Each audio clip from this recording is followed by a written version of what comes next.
Welcome to the Tech Egg. Don't get scrambled. Enjoy the video.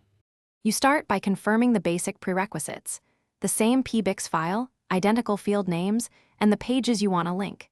Next, add a slicer on the source page for the shared field you want to persist.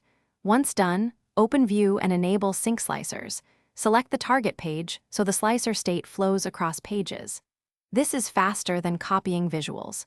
Make sure the slicer uses the exact same field and data type on both pages before continuing. Now create the interactive connector. Insert a button and position it where viewers will expect navigation. Select the button, enable action, choose page navigation, and point it to the target page.